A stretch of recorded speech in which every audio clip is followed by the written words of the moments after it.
আজকে সকাল সকাল উঠেই চলে গিয়েছিলাম ঠাকুরের জন্য ফুল মালা মিষ্টি সমস্ত কিছু আনতে। সমস্ত কিছু নিয়ে বাড়ি ফিরে সকাল সকাল স্নানটাও সেরে নিয়েছিলাম। আর আজকে দিনটাও ভীষণ স্পেশাল, কারণ আজকে রয়েছে জগন্নাথ দেবের স্নানযাত্রা। আমি তো এবারে পুরী থেকে আসার সময় এনাদের নিয়ে এসেছিলাম, তাই আমার মতো করে এনাদের স্নানযাত্রাটা আমি পালন করার চেষ্টা করেছি। জানি স্নানযাত্রার অনেক নিয়ম রয়েছে, কিন্তু কোনোটাই আমার সেইভাবে জানা নেই, প্রথমবার করছি। তাই আমি যেটুকু যা করেছি সমস্তটাই করেছি আমার মনের ভক্তি ভালোবাসা শ্রদ্ধা দিয়ে। তাই ভুল ত্রুটি মার্জনীয়। সমস্ত কিছু করে নিয়ে আমি একে একে সমস্ত ঠাকুরকে পুজোটাও দিয়ে নিয়েছিলাম। পুজো টুজো দিয়ে নিয়েই খাওয়া দাওয়া সেরে বেরিয়ে পড়েছিলাম মায়ের সাথে একটু শ্রীরামপুর যাওয়ার উদ্দেশ্যে। অনেক দিন ধরেই মা যাবে বলছিল, কিন্তু সময় হয়ে উঠছিল না। আর আজকে গরমটাও ছিল প্রচণ্ড বেশি। সকালবেলা আসার কোনো প্ল্যানই ছিল না, কিন্তু ইদানিং বিকালবেলা হলেই যে পরিমাণে ঝড় বৃষ্টি শুরু হচ্ছে, তাই আর আসা হচ্ছে না। প্রথমে চলে এসেছিলাম বাজার কলকাতায়, সেখানে মা সমস্ত কিছু দেখছিল।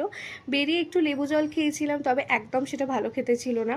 তারপরে আবার ওখান থেকে চলে এসেছিলাম শ্রীলেদার্সে, মায়ের একটু জুতো দেখার ছিল, তো সেটার জন্য মা যতক্ষণ জুতো দেখছিল আমি ততক্ষণ চুপ করে বসেছিলাম। আমার এতটা একদম ভালো লাগছিল না এই গরমে। তারপরে একটুখানি এই পার্স টার্স দেখে মায়ের একটা কানের নেওয়ার ছিল, তো সেটা নিয়ে চলে এসেছিলাম ঠাকুরের জন্য জামা কিনতে। আর ঠাকুরের জামাগুলো এত সুন্দর দেখতে ছিল, মনে হচ্ছিলো সব কটা নিয়ে নিই। আর যে দোকান থেকে নিচ্ছিলাম সেই দোকানেও এনাদের সাথে দেখা হয়ে গিয়েছিল, মানে আজকে সর্বত্রই এনাদের দেখা মিলছিল। তারপরে মিষ্টি নিয়ে চলে এসেছিলাম বাড়ি ফেরার পথে। আর লিলুয়াতে নেমে দেখলাম বেশ মেঘও করেছে। আর রিসেন্টলি আমাদের লিলুয়াতে মিওমোর ওপেন হয়েছে, যেটা আমাদের পুরো লিলুয়াবাসীর কাছে ভীষণ একটা আনন্দের ব্যাপার। তো সেখান থেকে টুকটাক স্ন্যাক্স নিয়ে চলে এসেছিলাম বাড়িতে। বিকাল থেকে তো আমার পড়ানো ছিল, তো কফি খেতে খেতে সেটাই পড়াচ্ছিলাম। তারপরে প্রচণ্ড ঝড় বৃষ্টি শুরু হয়েছিল, আর একটু ঝড় বৃষ্টি হলেই আমাদের এখানে কারেন্ট অফ হয়ে যায়। তো সেটা হয়ে গিয়েছিল, তাই এমার্জেন্সি চালিয়েই আমি পড়ানোটা কন্টিনিউ করছিলাম।